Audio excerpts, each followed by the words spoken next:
Sometimes the best macro ideas are the simplest ones, and today I'm going to be photographing a really cool but very common macro subject that I've actually not shot before. I'm Ben from Adaptalux, and this is how to photograph a CD.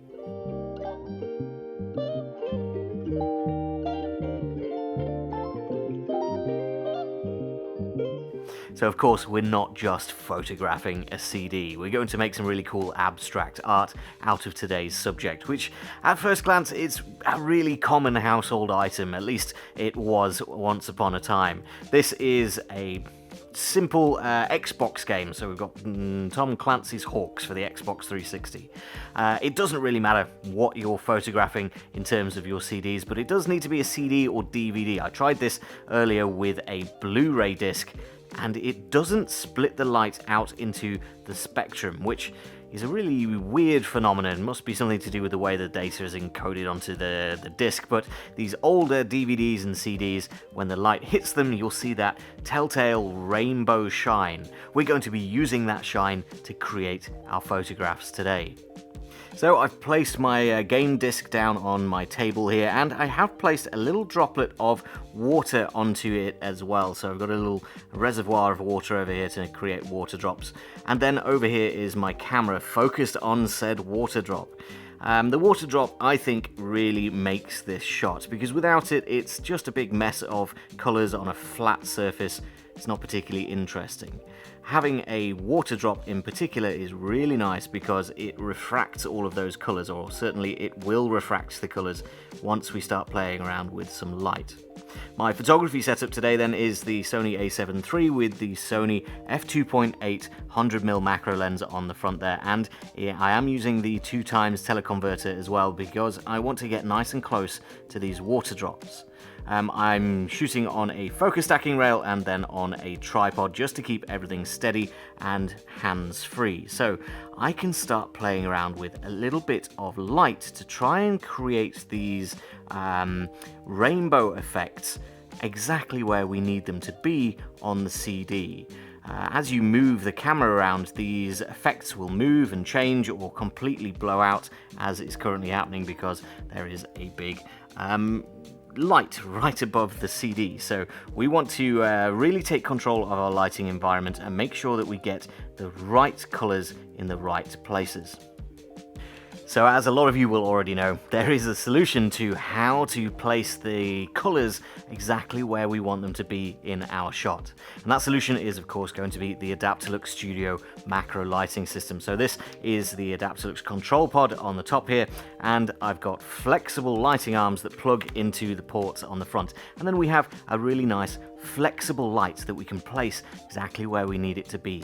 And the placement of our light is going to be the critical factor of how to get the CD shining with all of those colors. We're not going to be using colored light, we're using white light so that we can get the separation of all of the various spectrum in the CD. So the white light is going to split out into all of the rainbow colors. It's a little bit trickier than it sounds simply because we need to place our light in such a way that it doesn't reflect on the CD, but it separates and refracts around within the CD in the right place. It's a little bit of a different lighting technique. Let me show you. Now this is going to immediately change our exposure. Yeah, that's not very good. So let's bring our ISO all the way down from 10,000 to, let's say, 1,000 for now, but I think that's going to change again as we move our light around. But as we place our light, you can actually see that we're getting some of that rainbow separation in the colors. It's very, very harsh brightness on the CD here though, because it's a completely undiffused light. So I'm going to place a level 3 diffuser on the end of this lighting arm, and hopefully that will make those harsh colors a little bit less harsh. So we're now on ISO, well, that's 1000 at f16 and 1/100th of a second. Not terrible settings, and you can see adding that diffuser has spread out the spectrum of light. It's no longer that really thin, harsh sort of slice through the CD. The diffusion is separating the colors a lot more, which is much nicer, and it gives the whole thing a much more ethereal look. The separation of the colours is less drastic, but it does spread out over the entire image, and it looks much nicer in the water drop, in my opinion. Now, this kind of lighting is really weird because we're actually lighting from the side here, but it doesn't look like that at all. Usually when we would be photographing a reflective subject like this, I would place the light back here so it reflects off the CD and up into the camera.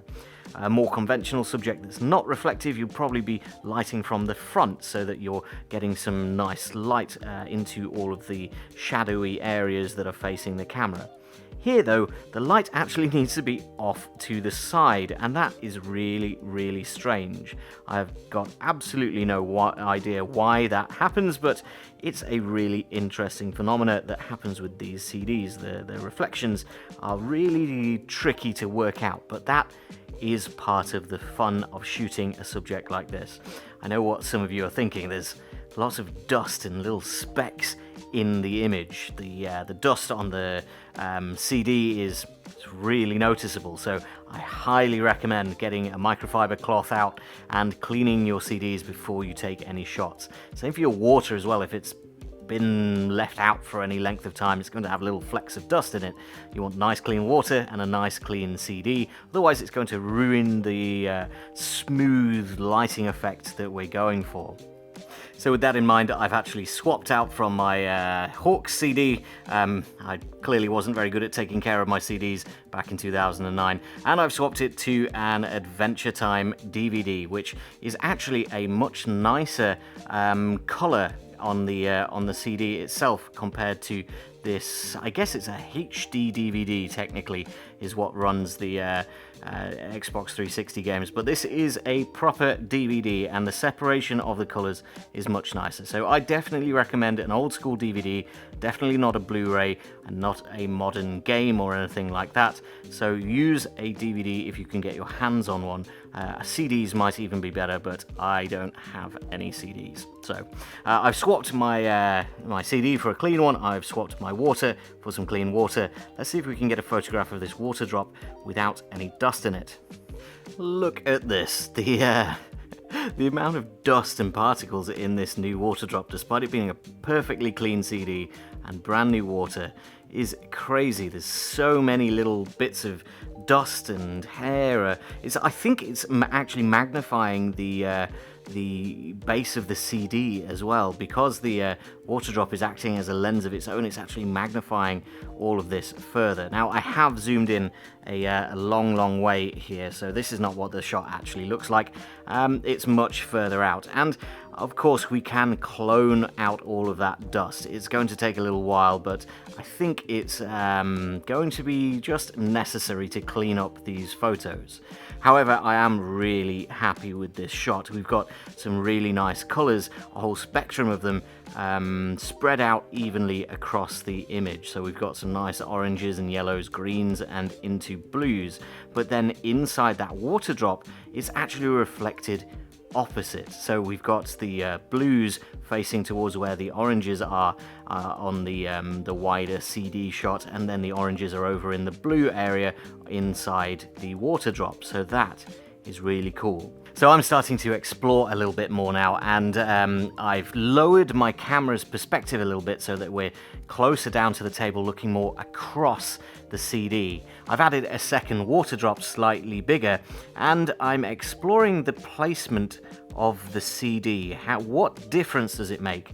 The rotation of the CD, the rotation of the water drops, and the placement of the light all together. So as you can see, as I rotate this CD, the placement of the color stays the same, but I can move the water drops around. This is really handy for trying to find a good composition here. Because we're a little bit further zoomed out now, it's trickier to not get the edges of the CD into this shot. I've moved back a little bit and just got a wider shot to get both of these two water drops into the shot. But we still have the option of moving our light around. As you can see, there's a huge difference being made in terms of the colors that are shown to us. The further back I go, the more blues and greens we're getting in a thinner stripe, and the closer that I get to the camera, we're getting more oranges, greens, there's blues if I move further away. It's really, really weird, and definitely a form of trial and error needs to happen here. So we need to find the right placement for our water drops, but then also for our lighting and for the CD itself. As I move around, it's really, really cool how all of these things interact, and I think I could actually spend hours just playing around with a couple of water drops on a CD. So the dust has continued to cause me problems, and I figured out that it's actually because I'm just using plain old tap water, and it's full of impurities, little bits of dust, horrible little things. We drink this stuff, it's a little bit gross, but you can really only see it when you get really, really close up. I'd maybe say you could use distilled water, that would certainly be a lot more pure, but I've actually transitioned to using this. It's saline solution. It's in a little dropper bottle because it goes in my contact lenses, and it has to be really, really clean. So this stuff is really ideal. Any kind of eye drops are going to be fine for going onto your CDs, provided they're not corrosive or anything like that. Just this nice clean saline solution is a really good solution to put onto your CDs to avoid all of those weird little dots. I'm actually going to, I think, throw out everything that I've done so far and just continue with this stuff, because it's going to save me a huge amount of time cloning stuff out later on. I just want nice, pure images straight out of the camera. Now I'm ready to take my shot, and I am going to focus stack this. I'm not going to go crazy with the focus stacking. I don't want the whole CD to be in focus, not least because it's going to pick up a huge amount more dust and scratches probably.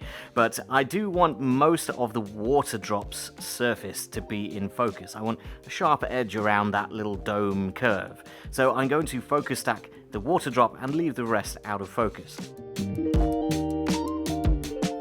So, photographing CDs is certainly turned out to be very interesting. I wouldn't say it's a easy shoot. The placement of your light, it kind of defies logic. The strange holographic effects on all of these CDs, you really can't predict where they're going to be until you just get a light and shine it around the CD to try and find where the reflection is going to be for your particular composition. I would also recommend some flexible lights with diffusion. The diffusion is really important if you want your colours to spread out over a larger area of the CD. Without the diffusion, they simply create a very thin strip of light. And don't forget that all of these different DVDs, CDs, games, they all behave in a slightly different way. So maybe try out some of the different discs that you have in your home and let me know down in the comments which ones do the most interesting holographic effects. If you enjoyed this shoot, make sure to hit the like button while you're down in the comments section. Make sure to hit subscribe for lots more macro photography tutorials, ideas, and inspiration coming in the future. But for now, that is all I've got time for. Thank you very much for watching, and I'll see you next time.